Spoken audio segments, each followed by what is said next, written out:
What's up, everyone, and welcome to the RRBG podcast. In this episode is the return of Brian Cook, bass player for bands like Russian Circles, Sumac, These Arms Are Snakes, Botch. The man is a legend. Now, I'm going to be perfectly honest with you. We already had a conversation last week. It was an hour-long podcast, really great, and I forgot to check if Zoom was recording the video. So I told Brian, hey, I only have the audio. It's, my bad. And he's like, let's do it again. So we're doing it again. We had another conversation. It's different than the first one. So I think I'm going to release the first conversation on our Patreon.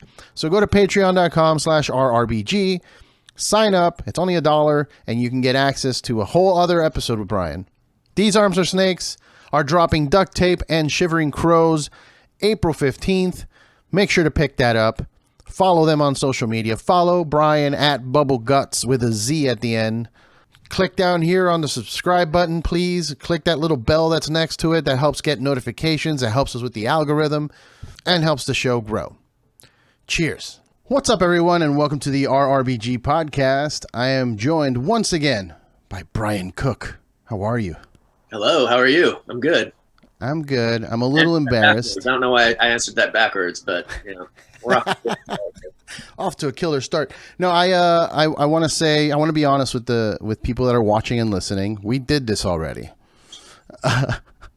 We talked last week. We did a whole hour-long podcast. It was great, by the way. And I didn't notice that the Zoom call was not recording the video, so I only had the audio. And I told you, I'm like, hey, I'm sorry, I only got the audio. And you're like, let's do it again. I'm like, okay. I feel bad taking more of your time, but if you're willing to give it, let's do it. First takes are never the best takes. It's always, you get it on like the second or third one, Yeah. Well, I still have the audio, so I might just drop it into like Patreon or something. I don't know. I got to convince people to come hang out at the Patreon too. Cause it's a good way to make money. Got to drive traffic there, I feel you. Yeah. So how have you been? How's everything going for you, during this time that of uncertainty, especially right now, which we're currently in, like even more craziness is happening? Yeah, I don't know. I was already stressed enough as it is. 'Cause I'm leaving for a tour with Sumac in a few days, so I'm still trying to do all the rote memorization that entails, as far as relearning songs and learning how to play songs we haven't played live yet and all that stuff. So I'm feeling slightly overwhelmed, and the state of the world doesn't necessarily help my anxiety, but yeah, I feel you. I had a little breakdown yesterday, man. I finished work, I clocked out, and I was like, I'm gonna play some video games or something to feel better, and then I sat down and just kind of like fell over and just passed out. Curled up in fetal position, and yeah, it's like, oh my goodness, what is going on? But it is exciting that Sumac is going on the road. Yeah, it's weird. I haven't played a show with those guys since July of 2019. So it's getting close to 3 years. I think they did one show without me after that, because they played Psycho Las Vegas while I was out with Russian Circles. So our friend Don McGreevy fill in for me, but for them it's been almost as long too. So it's it'll be weird. It'll be weird to be back out there. But is it me? I mean, the pandemic has made me lose track of time, and I feel like there was a new Sumac album during the pandemic. Yeah, we put out a double album called May You Be Held, and we put out a Sub Pop single called Two Beasts. Yeah, so we had a couple things come out. Two Beasts we recorded February of 2020, right before COVID shut everything down, and then May You Be Held was kind of like a weird assemblage of different sessions and things that we kind of realized it's like, oh, we have a whole other album here. We should put this out. So that was kind of a weird, nice bonus for us in 2020 to still feel kind of productive, even though you couldn't do anything. So And that album's so good. I mean, I remember putting it on and And I had one of those moments. I don't get them often anymore, but I was sitting, I had just smoked a little bit, and I was like, man, this is really heavy. How do they continue to get heavier and heavier? And then there's a moment in one of the songs, I forget, where it just goes to a whole new level, and I just started laughing. Yeah. And that's the reaction I had. It was like, this can't be. Yeah. I was talking with my friend Ben Chisholm about that, about when you're songwriting or when you're hearing something back for the first time. It's like, if it makes you tear up or if it makes you laugh, like, you've hit a sweet spot. Like the chuckling over the absurdity of something is always I love it. And that's one of my favorite feelings. That's why I guess I gravitate to music like the music you make, because it's I just liked seeing how far people can push creativity and some of the album before this one was, I would say, even more experimental, right? And I mean, I know you did the collaboration that was with KG Heino. Man, like that's unless you're sitting there really focused, it's not, it's experimental. That's all I can say with it. Yeah, definitely with Sumac, it's,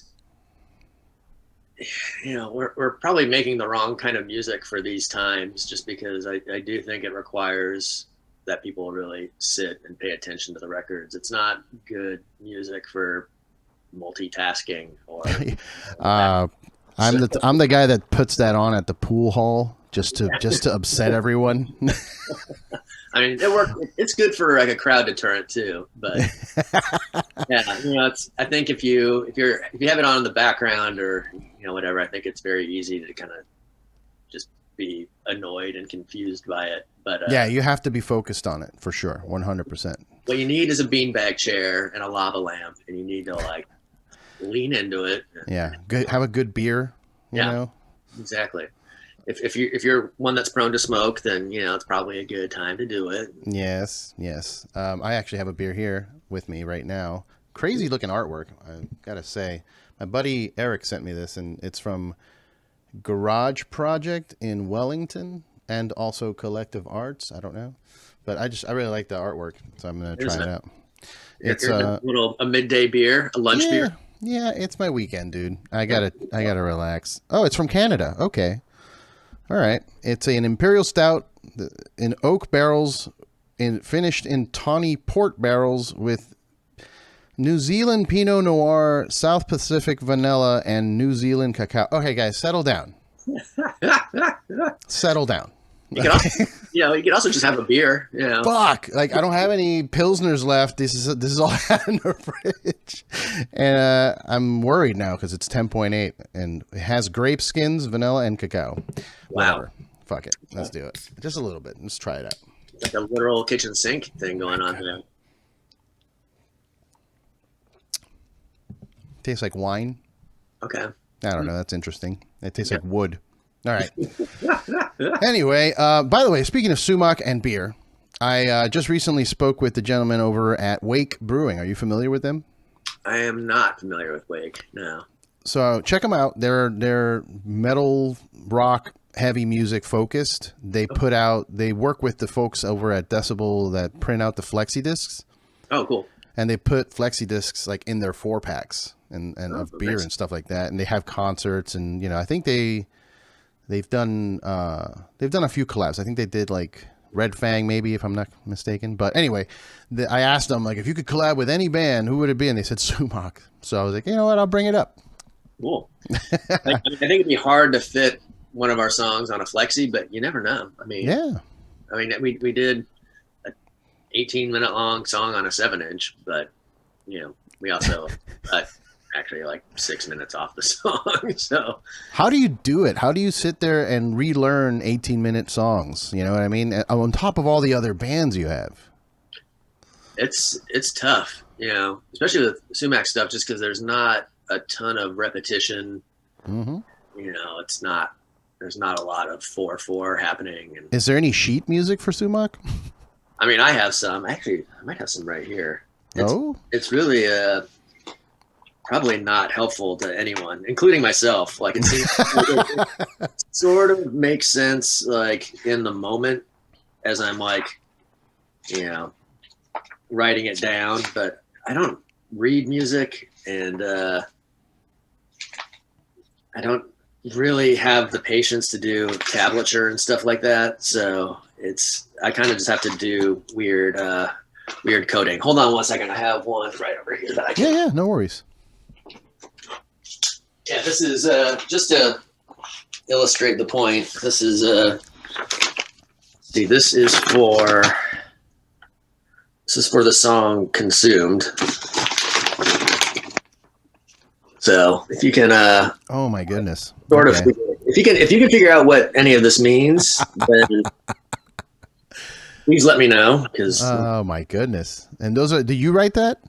Yeah, and I wrote this back when we recorded the material in 2017 or so. So it's aged for 5 years, So now it really doesn't make any sense. But air dried. You should sell those aged vintage lyric. Not lyrics. What is it? It's not even tabs. What notes? Chicken scratch. I don't know what, but yeah. That's crazy. And that's the creative mind though. That's the process that whatever you need, I guess, to get it down. Yeah. You see it all the time. You see writers will have Post-it notes and like on a wall, and they just kind of move stuff around. And yeah, that's yeah. I'm kind of like the "It's Sunny in Philadelphia" meme right now, where the guy has like doing a panicked look at it. That's sort of me trying to figure out the 2 hours worth of material we're planning on learning for this tour. So it's a little hectic. Yeah. So what do you do to calm down and like get yourself in the zone to kind of focus on that? I don't know. I should have a method, but I really don't. It's I find that I don't know. Are you listening to the music? I mean, are you sitting there just blasting the songs and playing along? Like, how do you get in the headspace? It usually, you do a bunch of, the days preceding, you just listen to the material over and over again to kind of just absorb the general framework and kind of get some of the timing things sort of ingrained in your head. And then I go back through with my notes and I try to just read the notes and follow along the music to see if I can actually decipher what I've written down. And then I usually make a new set of notes that makes more sense in my current headspace. And then I start, filling in the notes and playing along and doing all that stuff. So are you using a laptop on stage right now for anything, like for yourself, for your rig? No. I was going to say, like, it's got to be, like, it helps, but it's also a pain in the ass to sit there and program all this stuff, and also nerve wracking to kind of like keep up with it during a live show, Yeah. It's, I don't know. I have a thing against laptops on stage. It's like my weird Luddite mindset, but I just feel like there's a picture of Jane Child with like, you remember Jane Child? Mm-hmm. She was like an 80s pop star. She had like the Skid Row snake chain between her pierced nose, and she had big spiky hair and braids. But it's a picture of her like hanging out with a keyboard, and then there's like an Apple IIe next to her. Like, she was so ahead of the time that she like apparently used an Apple IIe for some aspect of her music. And whenever I look at it, I'm like, that must have seemed really badass in like 1985, but like now it's just like sweet Apple IIe, Yeah, no, it's cool. I mean, respect, I guess, to lug around a whole fucking Apple, that's a lot of work. Yeah, I mean, that's like, that's a lot to transport. But. Yeah, I got into this weird headspace when I was with my band. There was like a couple years in there where I thought I was Mike Patton or something, and I had a guitar pedal case filled with a couple pedals, a mixing board, and I just kept adding shit. Mm-hmm. And it would take like an hour to fucking set up before a show, and I'm just like, what are we doing? Yeah. Yeah. I mean, that's kind of the thing Russian Circles has run into, where we're coming up on our 8th album that's coming out later this year, and we're gearheads to a certain degree, and we've cycled through a lot of different crazy pedals and guitars and amps and things like that. But at a certain point, it's just like I can't travel with all this stuff anymore. It's like it's expensive. Like flying with just a pedal board. Our pedal boards weigh like 60 pounds. So they're already overweight, and it's like $100 to throw it on a plane, and none of us live in the same city. And you add in a bass guitar and a baritone and then cables and everything else, and it's like I barely have room for clothes when I go on tour. I always want to be more of a dapper, well-dressed gentleman. Yeah, I've seen you with the button-ups and the suspenders and the. Yeah, I try, but really at the end of the day, it's like I can't afford to bring a bunch of clothes on tour. You're within 6 feet of me, that stuff's been through the ringer. And well, you're opening up for Korn and System of a Down now, so now you got to get yourself like an 18-wheeler, and right. I mean, I gotta have my traveling wardrobe, flight case, and all that stuff. There has to be a full 18-wheeler just for your bass stuff and your wardrobe. That's awesome, man. That's like, you hear stories of like John Mayer traveling with like 100 guitars on tour. That's a little much. Yeah. Why? Yeah. I had who was it? It was Aaron North from Nine Inch Nails was telling me that when he was on that tour, they had like a whole truck just full of guitars because they would break one every night. Oh, well, that makes a little more sense. It's just like a stock of just guitars to destroy. Yeah. I mean, it's Nine Inch Nails. I get it. I thought the second you were going to say that they had like a semi full of guitars just because, one for each song. Yeah. Trent Reznor was such like a tone freak. It's like, it makes a little more sense if it's, I don't want to call it a prop because it makes it sound cheap, but it's part of the show for sure. Yeah, it's fair enough. I mean, yeah. So now as the mission, like for you, is trying to figure out how to contain your tone, because you're known for your tone. You're known for your incredible sound. You get heavier and heavier and cleaner, and it really cuts through the music, which, for years, if you're a metalhead, that bass is a struggle. I mean, I played bass in a band. It's a struggle because you listen to Metallica albums and you know what we mean. But you've done it so where, people are respecting that tone, and it's like, it's a go-to thing. So now how do you condense all of that for what you were trying to say, like you're for touring and keeping it simple?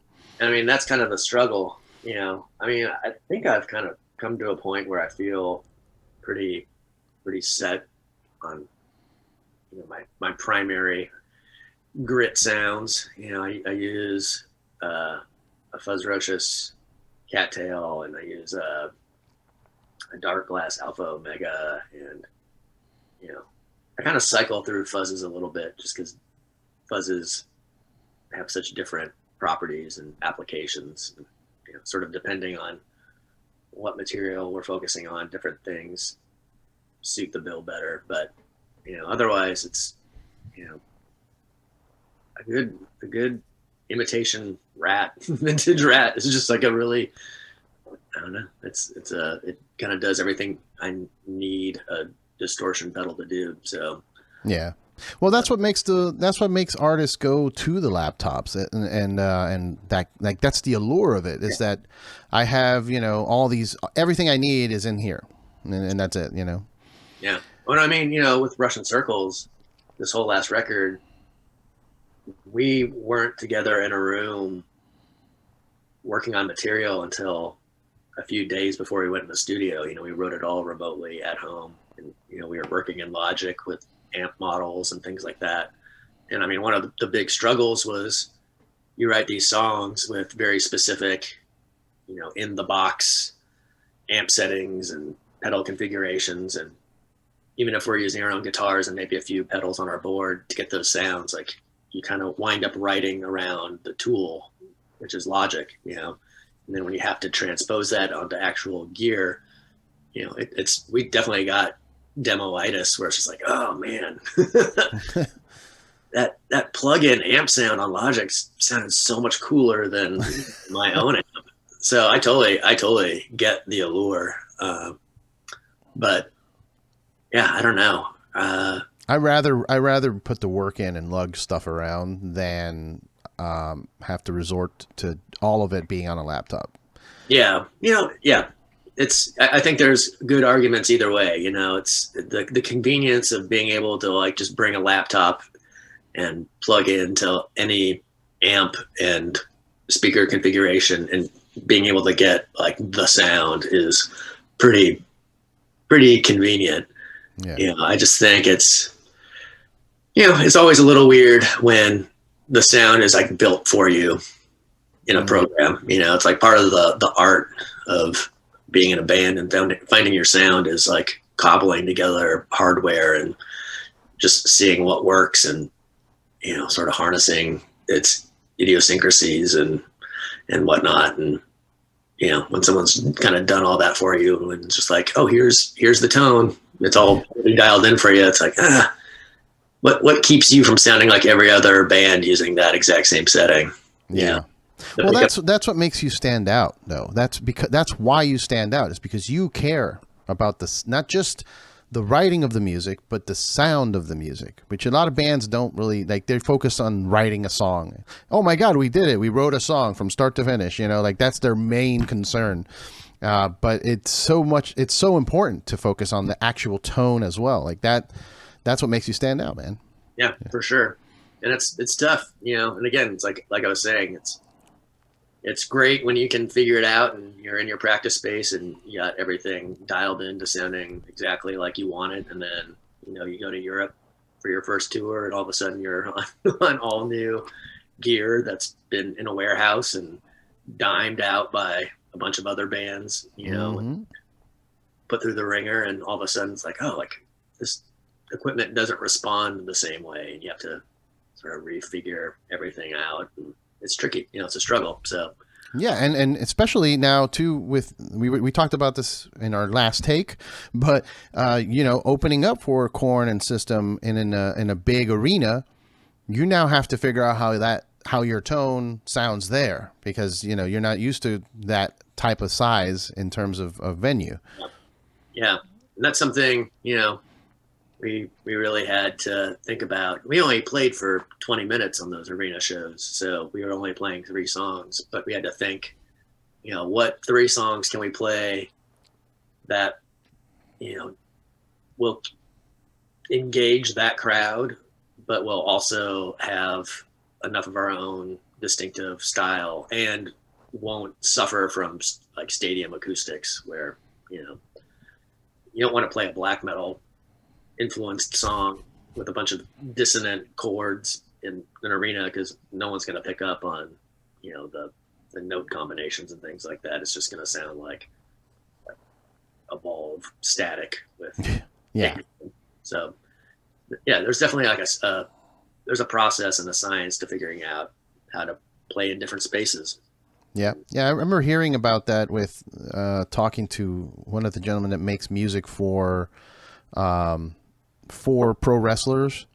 Oh yeah. And WWE, and how they have to make songs that sound good in a stadium, not on an album. Like it sounds like crap on an album. It sounds kind of weird, but then when you hear it at the stadium, it's perfect.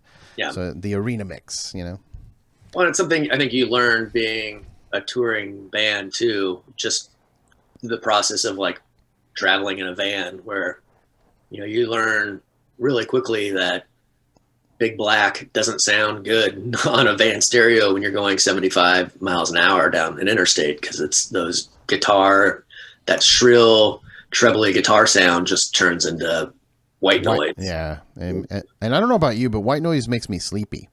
Yeah. So you don't want that. No. So what were the 3 songs you played with? Because I missed that tour. I wanted to go, but it was just crazy. Let's see. We played. Well, we mixed it up. On the first run, we did Deficit, and we did Quartered, and I think we did Harper Lewis, and then we scrapped Deficit for the makeup shows, and we added Vorel, I think. Vorel, okay. Yeah. Nice. Yeah, we kind of played the heavier, simpler ones. We also had like a 10-minute changeover between us and Korn. And 10 minutes for a changeover is Not a lot of time. it's not a lot of time. So, You have to have a whole crew there to just everybody grab a piece and get out, you know? yeah. So, we were kind of trying not to have a bunch of cables and extra gear lying around. So it was, whatever were the sort of simplest and most streamlined songs just tended to make the most sense. How big is the Korn crew? Because I went to Knotfest and I talked to some of the guys and they were telling me that it was like 124 people touring with them. I'm like, what? I couldn't tell you. I mean, I tried to count how many buses and semis were on that tour, and I just couldn't keep track of it. And there's definitely a handful of faces that you recognize day to day, and in the backstage area and the catering rooms and stuff. But there's just so many people, and it takes at least a few days to realize it's like, oh, some of these people are local crew, some of these people are actually on the tour, but it's insane. It's just a ton of people, and then it's us like in a minivan. Yeah. 6 of us. And, yeah. But So is the aspiration to ever get to that point? No, you just want to stay small. I mean, we were kind of just like, if we could get to the point where we can consistently play 500 cap rooms, like that's pretty ideal. That's, if you're playing a 500 cap room, there's probably a pretty decent stage and a pretty decent PA, and there's probably a pretty decent green room with a bathroom backstage. And if all those things are in place, then it's like, that's kind of perfect.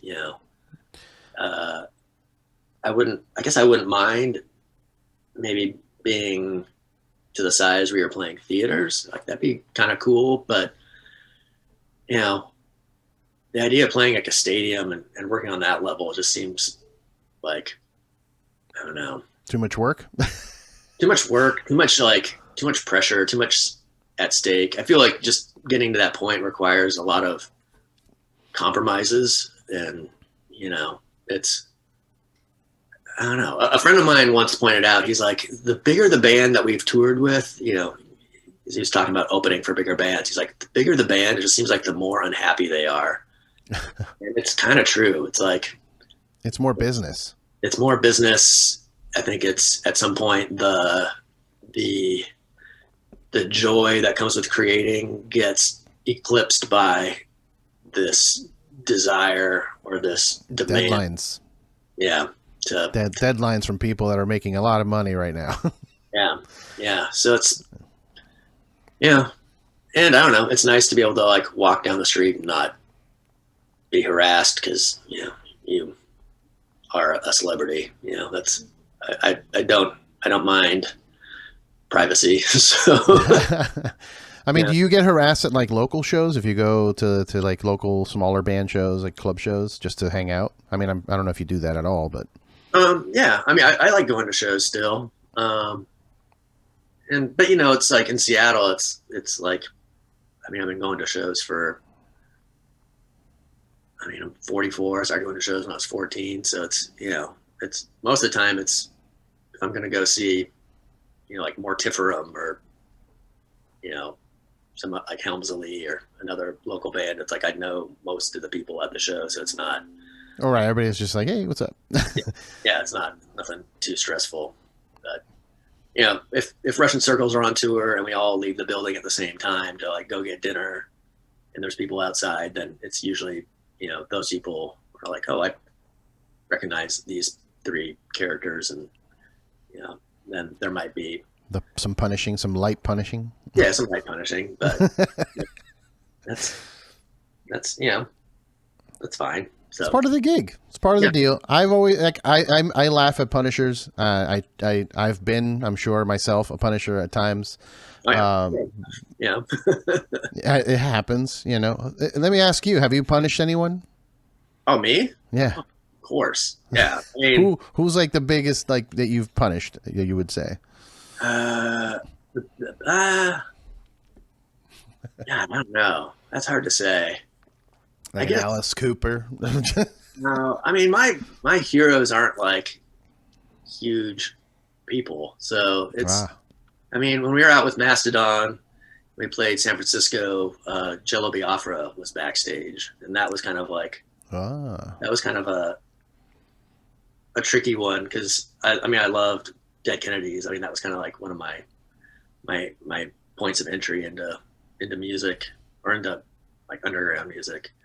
And I interviewed him for the paper here in Seattle years prior, but like I'd never like interacted with him one on one. So I think that's one of those things where it's like, oh fuck, I feel like I'm a 15-year-old again talking to Jello Biafra and putting my foot in my mouth. yeah. But I was fortunate that was a few years ago where I was had years of experience being in bands and being on the other end of things where I wasn't too much of an asshole. But Yeah, be cool, man. Be cool. so, there's that whole like don't meet your heroes thing. Yeah. And with this, it's just like it's not necessarily like don't meet your heroes because your heroes might be jerks. It's like don't meet your heroes because there's probably nothing you can say that's gonna come across cool. You're just gonna make an ass out of yourself. So Sure. Yeah. Yeah. Yeah. I mean, I've done it a couple times, I'm sure. I mean, I think the worst was like Adam Jones from Tool. yeah, And then I went back and apologized after because I was like, I know that sucked. I'm sorry. it's tough. Yeah. I mean, on one hand, it's like every artist wants to know that their work's appreciated, and at a certain point, people stop talking to you about people sense that you don't need encouragement anymore, so you stop getting those affirmations, and then you're kind of just like, well, I think people still like my music because they still buy tickets and they still buy records, so that seems like a good sign, and people seem to have fun at the shows, but like no one in my life is actually coming up to me being like, hey, just so you know, like your record really meant a lot to me and blah blah blah blah blah. Like you kind of don't get that a whole lot anymore. So when you interact with someone who's outside of your circle, it's like, hey, by the way, like your work's like super meaningful to me and blah blah blah. It's like that is like a really awesome feeling. So I think it's just difficult. And I say this being on the other end as a fan too. It's a lot of times it's really difficult to figure out how to like tell someone that you appreciate their work without it getting weird. Yeah.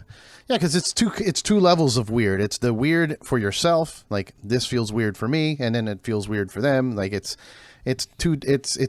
all just mental health, right? It's all just the confidence levels, managing them, and knowing what to say or how to say it. Yeah. It's a battle. But all right, we were talking about something I wanted to go back to. I wanted to ask you if there was a big arena band, stadium band that needed a bass player. Is there any that you would be like stoked to be a fill-in bass player, or somebody passed away and now you're the bass player? Yeah, someone asked me that on like Tumblr or something, not like super long ago, and I just don't really know. Like what if Metallica called and said Trujillo's out and we need you? Oh man, I mean, yeah, probably, but also just I don't know. Like I saw Some Kind of Monster, man. I don't know if I want to get myself into that. I saw what Newstead threw. I don't know if I want to I don't want to go through that kind of hazing. So, I mean, it'd be fun, and but yeah, I don't know. It's tough. I always kind of freeze when people are like, "What are some bigger bands that you like?" And it's like, I don't like bigger bands. Well, look, you can even consider Mastodon an arena band at this point. Yeah. They're selling out arenas. So, like, if Troy had to go somewhere, would you jump in? As much as I love the Mastodon guys, no. That's just that's too much work, man. Those songs are complicated, and that's like a and he sings a lot. Yeah, I have a musicianship that's just not really not my blood. Love those guys, love their band, but I don't think I could do it. All right. I don't know. 9 Inch Nails seems fun. but I'm not pining to be in Nine Inch Nails. Yeah. Go break some bases. Yeah. That'd be gratifying, I guess. Yeah, just smash them. I mean, yeah. How do you turn down that gig? Yeah. Like, if somebody calls you like, "Hey, we need a keyboardist for Nine Inch Nails," like, I don't play keyboard, but I'm there. Yeah. I'm sure Trent's just going to tell me what to do anyway. So yeah, it'll be fine. Yeah. So let's talk a little bit about These Arms Are Snakes. They Duct Tapes and Shivering Crows is it out already? April 8th. Well, 15th, I believe. Oh, right. It will ship on the 8th. Okay. All right. Yes, and then it will be out digitally on April 15th. Yeah. So yeah, it's not a new album. It's a compilation, right, of basically all of our B-sides and rarities and songs from split 7 inches and split EPs that we did, and then our first demo. So it's all in one double album, and it kind of spans the whole career, and we were always kind of one of those bands that we kind of came out of 90s hardcore, where a lot of 90s hardcore bands put out great 7 inches or put out really cool split 7 inches with bands, but maybe never had quite the amount of material to come out with like solid LPs. So it was like that was a culture of like really cool 7 inches and comps and things like that. So we came out of that, so we always put a lot of stake into these like smaller projects, even though they weren't as high profile as our LPs. And over the years, it's like, it's kind of a shame that these songs that we really cared about were only on a 7 inch that was available in the UK with 500 copies, and cost $15 to order in the States. It's like we should probably just make those all in one place and make it convenient for the fan. So what's up with the name? I mean, duct tape kind of makes sense, kind of like you're piecing it all together, all the pieces from different EPs and everything. But what's up with the Shivering Crows?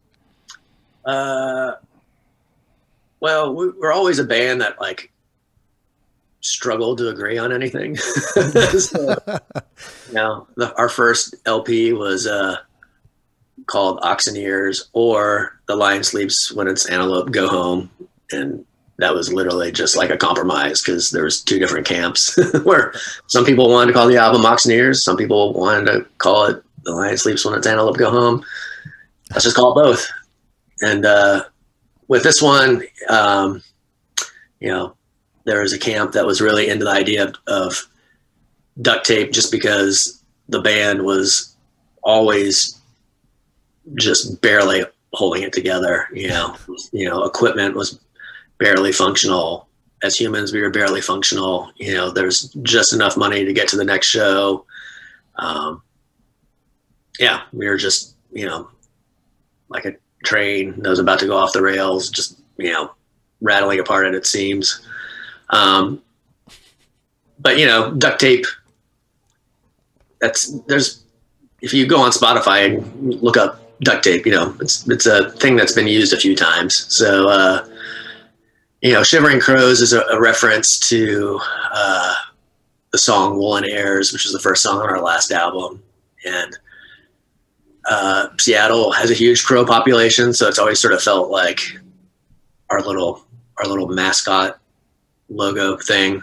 The crow sort of representative of our town. So early shirts had crows on it and all that. And well before Portlandia did the put a bird on it, we had bird for our stuff. So it just kind of seemed like a good way of encompassing the entire history of the band. It's like, there's always the crows. There's always just things being patched together as cheaply and economically as possible. So nice. Well, I know you guys did some reunion shows, but I mean, are there more being planned for the future? Has this idea of putting all this together, I guess it depends also how it's received. That's probably going to affect your thought process on it. But the thoughts of doing more shows or maybe actually getting together to write a new EP or something? Yeah, we're not going to write anything new just because yeah. I mean, I even hesitate to call what we've done a reunion just because, when we broke up, there was always this idea that it's like, we're going to, we're going to finish everything up in a nice, tidy way, like the last show that we actually played before we broke up was a total disaster and, equipment failure, didn't finish the set. It was a hometown show, but on a night where there was a ton of other things going on. So, and it was in an all ages space where there was no alcohol. So it didn't even really feel like it was our crowd. And, we're just kind of like, we need to do some proper final shows before we all part ways. And then it just never happened, and a lot of that was just like personal reasons where people had things going on. And then, band members started moving away to different states or different countries. And, it was something that continued to be talked about, but logistically it was just sort of impossible until COVID happened and everyone's lives slowed down and we were all sort of back in the same city again. So then it became a thing where it's like, well, we'll play a Seattle show, but if we're doing all this effort to do a Seattle show, maybe we should do a couple other key cities at some point down the line. So that still kind of remains the plan, where we'll probably do, a show on the East Coast and maybe another West Coast show. And there's some things in the works, but not at a point where I can announce it. All right. I mean, you're going to need to sell those vinyls, though. Oh yeah. And that's coming out. I think Epitaph took over J-Tree, and they've been slowly going through the J-Tree discography of the bigger sellers like Just Brazil and Promise Ring and Bitter the Lion and doing all those reissues. But I think we're finally up in the queue for some vinyl reissues with them. So nice. Hopefully that'll be out later this year. And just, kind of seemed like all the pieces kind of fell in place where it's like we're not doing a reunion, but there is a lot of activity just that's been postponed for a decade. Right. Well, I mean that's kind of been an approach with some of the other bands. Like look at I don't know, maybe they consider it a reunion, but like Poison the Well never really broke up, but they just kind of went inactive, and then now they're kind of like doing Furnace Fest, or they did Psycho, and like there's stuff happening, but it's not like they're not back. You know what I mean? Yeah.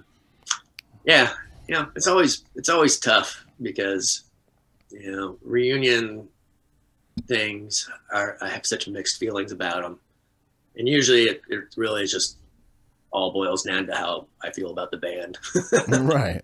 And you have now two bands that are like people are rumbling about reunions about. Yeah. So, it's tough, and I don't want to be one of those sourpusses that's like, no reunions ever. It's bullshit. Yeah. That's just never say never, like you never know. Like with Botch, it was always like, I don't ever want to do a reunion. But then when Caleb from Cave-In died, and all the Hiderhead bands kind of came together and did a fundraiser for him, for his family and things like that. It's like, that would have been really nice to be a part of, but logistically it didn't work because I was on tour and Dave Knudsen was on tour and we couldn't swing it. But that was one of those scenarios where it's like, this is something I would have totally considered. So who knows, there could be another scenario like that somewhere down the line where it's like, this is something that, would make sense and would feel right. But, just relearning Sumac songs is such a pain. Like relearning Botch songs after 20 years, it's like, oof. Yeah. And those are some complex songs. They're not easy. Yeah. Like it's one thing to relearn notes. I think we talked about this last time we talked. Yeah. It's like to relearn like, this is what my hands do, but it's like the chemistry within the band and sort of remembering like who to follow, and if something gets derailed, like who are you latching on to get things back on track, especially with a band like Botch where it's very chaotic, and things do fall apart, in the set on purpose. It's figuring out how to come out of those moments that's tricky. Yeah, because you have to reestablish that connection you had, because there is a telepathic connection in the band. Yeah, it happens, and people don't talk about this enough, I think, but it's a real thing. You communicate without saying anything, and that connection is hard to get. And you may have it for some time, but if there's a gap of time like you guys have, it's probably going to be very difficult to reestablish that connection. Yeah, that's not something you can do over the course of like a weekend. Yeah, that's like months of practicing, and maybe there's a scenario where it's worth doing that, but like dedicating months to practice for a band that's defunct just is like, I'm struggling to get my head above water now. Right. Adding that to the mix is like, ooh, okay. Yeah, I mean, I would love to see the Caleb fundraiser thing happen again. Like, I mean, I'm sure the family still needs help. Yeah, I mean, it doesn't get easier. You know what I mean? So it'd be cool to see another. I know we got hit by the pandemic. I was actually at that one. I remember here in LA they did Celestial. Yeah. ISIS got back together for a night, and it was great. Being able to see them, because I hadn't seen them in years. But I think that should happen. Maybe not yearly, but every couple of years, it'd be cool to have a big party for them. Yeah.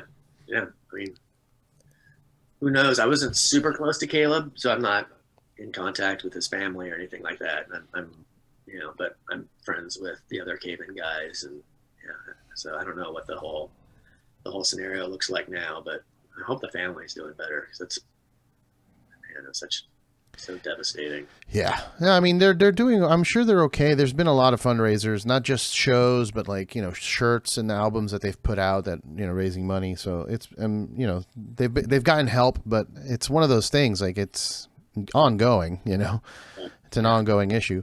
But the reason that people are rumbling about Botch reuniting is because you got this deal with Sargent House, where they're putting out the catalog, I believe, on the digitals, and maybe reissuing some vinyl. Yep. Yeah. Romans should be out this fall, I think. Okay. That's the plan. With vinyl delays and all that, everything's. I guess I'll get another copy. I'm just. Yeah. I don't want to reveal too much, but it's definitely a new version of Romans.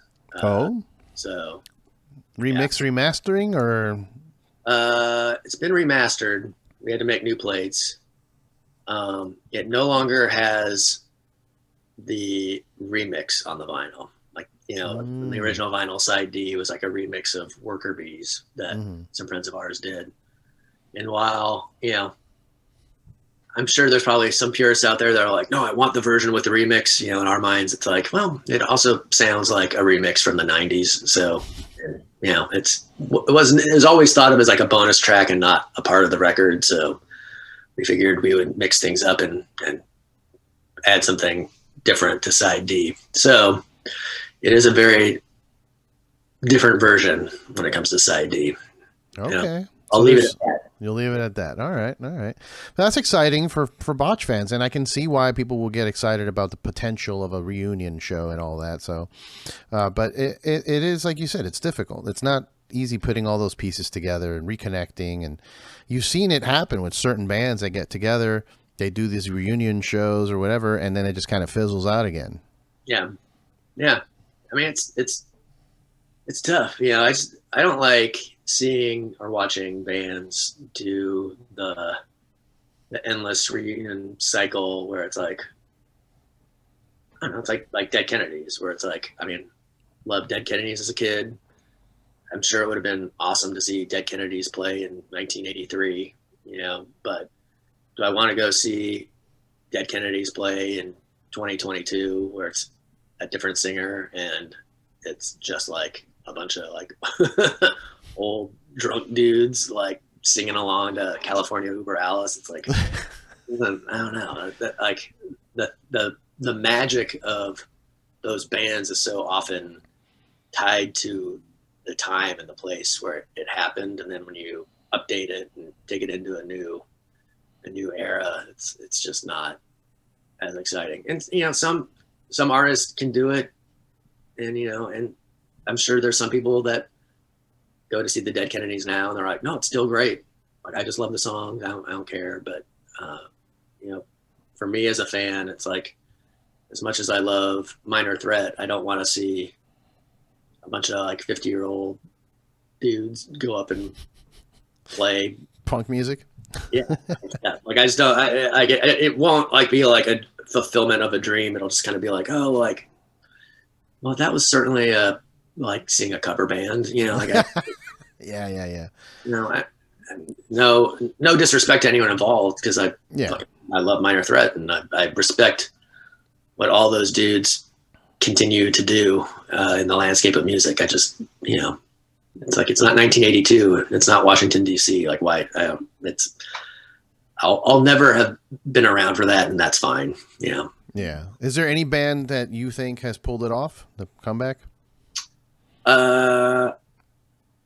Yeah, because I'm a really big fan of this Toronto band called Constantines. Okay. I think they broke up around 2009, 2010, and one of my old bands did a few weeks on the road with them, and I just think they're like one of the greatest, maybe the greatest rock band of like the OOs. Okay. Maybe tied with Boris, but different vibe. Constantines were kind of like like an indie rock band with like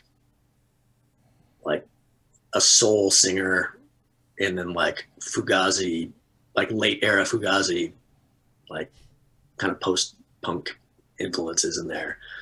And they're sort of one of the bands that they broke up, but then every few years they'll do like a one-off Toronto show, and that's one of those things where it's like, man, I'd love to see that, just because I feel like their music doesn't sound tied to an era, and it doesn't sound like it's tied to a specific like age demographic. It's just like, they're good, kind of timeless songs. And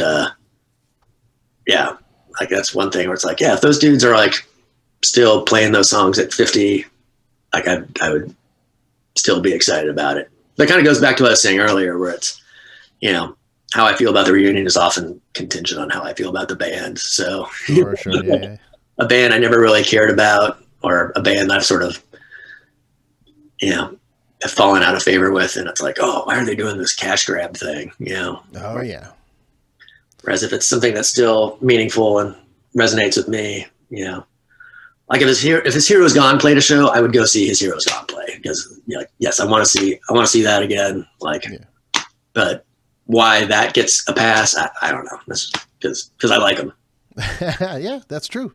That's how it is. If you like them and you just want to be there, even just to experience that, even if, the expectations are low, you're still kind of want to support whatever they're doing.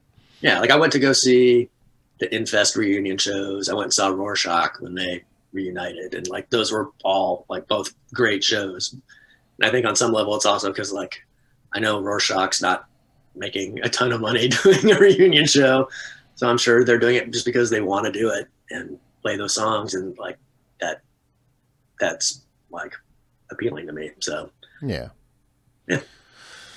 Well, I mean, hell, I've thought, I was thinking about it, and I'm like, one band that did like a comeback was Refused, like that, and when I saw the videos of them playing like the first reunion shows, I think it was Coachella, maybe. Yeah. It was kind of like, wow, okay, they sounded great, and pulled it off. So yeah, they're definitely one where, that Shape of Punk to Come record was such like a big, I mean, it wasn't a big record when it dropped in terms of popularity, but it just sounded like a band that was like bigger than they were, I guess. Yeah, they were onto something. Yeah. It's like, the fact that they broke up, in North Carolina at like a basement show is kind of like, wow, that's how they went out. Like, that record just sounds like this like well-oiled machine that was like, like just kicking ass in huge clubs. And Oh yeah, New Noise in Europe, but New Noise was like all over the place. I was seeing it on TV. I was seeing it in movies. yeah. So for that, it's like it's cool that they finally got the treatment that record deserved, and like the people finally caught up to it, and yeah, that's definitely one where like good for those dudes. Yeah, hell yeah. So I wanted to talk to you a little bit about beer because I know you drink. Yeah. So do you have any collaborations that are in the works with anyone? Or No, anything like that? no, we did. Russian Circles did a black pilsner with Wayfinder. I don't know, a year or two ago, but that's sort of the last thing we've done. And we had another, we had like an Imperial Stout. Man, that was years ago though. Was that Three Floyds? For Russian Circles? Yeah. Okay. But yeah, nothing in the queue at present. Well, like I said at the top of the show, the Wake buddies, the Wake brothers, the Wake Brewing is like, I think is a good fit for if Sumac was to do a beer. I don't know how Aaron feels about that. I don't think he drinks. Aaron is not a drinker. And then Nick drinks, but Nick definitely likes his lagers. It's like he's not a fancy beer guy. He likes the. Hey, you make a lager. They're popular these days. The Crispy Boys. Yeah, he likes a Crispy Boy for sure. Is that your go-to? Like, what is your go-to beer when you go out to watch a show or something? Or style? It doesn't have to be a beer. Yeah, I don't know. I used to be. I mean, if I'm at home and I'm just hanging out, I'm going to have a beer. I'm usually just going to have one beer. And so I'll have like a really nice IPA. I like the New England style IPAs or the unfiltered hazy IPAs. That's kind of my number one choice. But, if I'm out at a show, I'm probably more likely just to get like a Rainier. I like a good tall boy of, a domestic. I'm into it. Yeah. I just like beer. I like all beer. Yeah. It's beer that I don't like a beer. When I find a beer I don't like, it's usually like, wow. Is there a style that you don't like at all, like smoked beer maybe, or like a Rausch beer or sours? I don't know. No, I'm into sours. But again, sours, it's like if you have one, then you're good. Like I don't want to like drink 3 or 4 of them. Yeah, it ruins your tummy. I get all bloated. I get all burpy and weird. Yeah. I mean, I'm past the point in my life where I drink 3 or 4 beers. My body doesn't like it. So I'm a 1 or 2 type of guy at this point. But, yeah, the only thing I don't really like are like brown ales, like I don't want to drink a Newcastle or, okay. I don't like box a whole lot, but okay. Otherwise it's like if someone gave me one, I wouldn't be like, oh, okay. Yeah, sure. The only beer that I will do that to is a Rausch beer, a smoked beer. Yeah, I don't know if I've had them. They're so bad to me. It tastes like Novocaine, like just poison. I will say this. One of the few beers I have ever poured out, I'm not going to say who made it, but it is a Northwest brewery, and they did a bacon maple donut beer. And I got it because I was like, I have to try it. I want to see what this actually tastes like. And was it a collab with Rogue? Or not Rogue, with Voodoo Donuts or whatever it was, the place that makes the... No comment. Yes. Was the bottle pink? Because I bought that beer. I think a lot of beers you have like a sip and you're like, whoa, that's funky. And then, the second sip you're like, okay. And by like the third sip you're like, your palate's adjusted, and it's like, even if it's not the greatest, you can get through it. But that one, it was like, I probably had like 3 or 4 sips and I was like, you know what, I just can't recalibrate my mouth to not hate this. It just tastes like weird liquid smoke and like just, like Sweetness, cloyingly sweet, you know? Yeah. Like sometimes, like, I don't know, when I first started drinking beer, a lot of times certain beers just kind of tasted like a moldy Raisin Bran. It had that sort of like that grainy, bready taste, but like it just had kind of like turned in a weird way. And, it was kind of like that. It was like all of a sudden I was having my first beer again. And then on top of that, there was just like this overpowering smoky. Yeah. I mean, not saying that that's the case with this beer, because I'm pretty sure that with this beer it was just poor planning, but you mentioned the bready kind of turn beers that you've had in the past, that could have just been also infected beer from mishandling, because a lot of times that's what people don't take into account. Like when these beers get delivered to wherever they're getting delivered to, sometimes delivery drivers will just leave the hand truck outside, the sun's hitting the bottles. That's no bueno, Yeah. Well, I mean, and like if you're getting it on draft too, you never know. I remember playing a pub and I think it was in Madison, Wisconsin years ago. And it was kind of like when New Belgium was still kind of on the up and up. And I was really a fan of Fat Tire. This is like 2003 or so, 2004. And I remember getting a pint of Fat Tire at the bar, and it tasted like salad dressing. It was like another undrinkable beer. It's like, I thought I liked that, but this is like, it had like that crazy vinegar. That's because two things. They don't clean their lines, their draft lines. That's kind of what I assumed. Yeah, or something happened in the keg. So I was just talking to some brewers about this too. Like, you can make the best beer in the world, and if you don't clean out the keg that it's going into, it's garbage. Yeah, it goes bad. Like, even if you just miss a spot, if you miss one spot, that's bacteria that goes into the beer and just, Yeah, I don't. Maybe it was a combo of those things. It was like beyond foul. Yeah. If you ever go to a bar, and this is for the listeners, if you ever go to a bar and you have a beer and it's supposed to be like a regular Pilsner, like something you always get, like you were getting Fat Tire before, or, like a Coors, whatever, and it tastes like butter, send it back. That means their beer lines are very, very dirty. It's a specific type of infection. I believe it's diacetyl that makes it taste like buttery popcorn. Oh, weird. It's so gross, man. So when I worked at Cigar City, we would get up at like 9 a.m. and drink infected beer from different time periods on purpose, like a class, because we were trying to learn, if I go to one of my accounts and they're complaining that, hey, my beer tastes like popcorn, I can be like, yeah, that's diacetyl. You got to clean your lines. Here, I'll do it, and I fix it. But there, and there's a different infections have different flavor profiles, and there's one that's goat hair.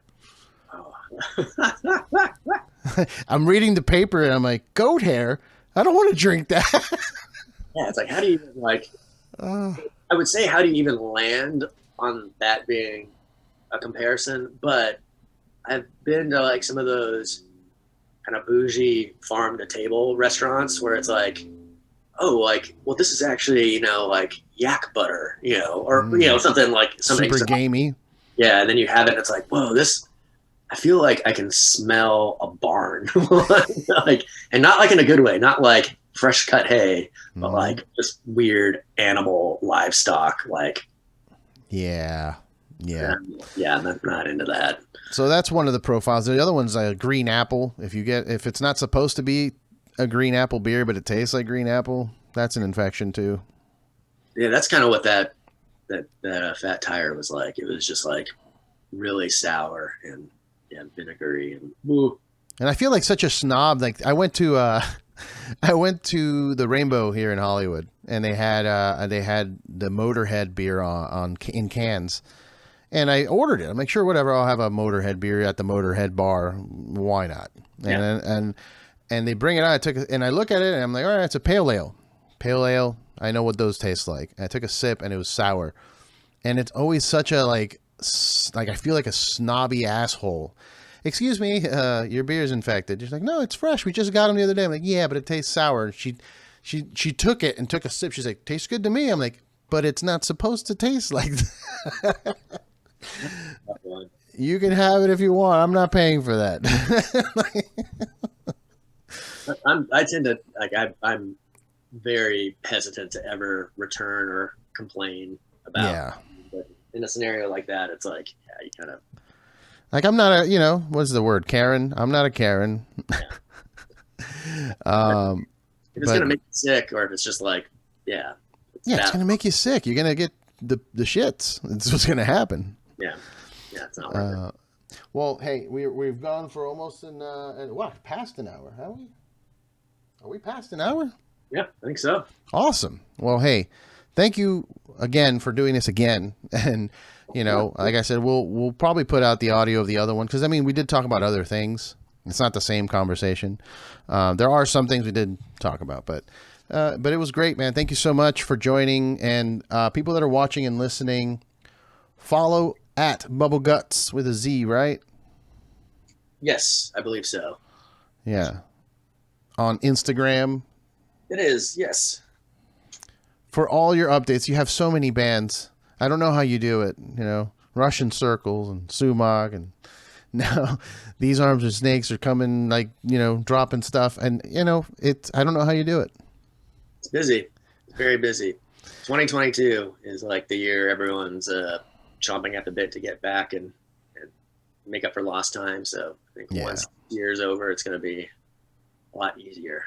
But. All right. Well, hopefully I can catch you guys in a week or so at Sumac here in LA at Echoplex. Yep. So hopefully we can meet up there, and everybody, please support, pick up the album, get These Arms, the Duct Tape and Shivered Crows, pick that up, pick up the new Sumac when that happens. Please support. It's the only way that you can continue to get really great music. And for those people that I've met that are like, oh, I don't really listen to music, something's wrong with you. Go seek help. How do you not listen to music? What a weird life it must be. Yeah, it doesn't have to be a specific genre, but any music, nothing. Yeah, just sitting in silence, just dancing to nothing. Oh my God, I don't get it. I don't get it how you can just not be into music. It's weird. But anyway, support music if you're into music. Support Brian. Thank you so much. And we'll see each other soon, I think. Yeah, for sure. All right, take care. Have a good one. Thanks. Cheers.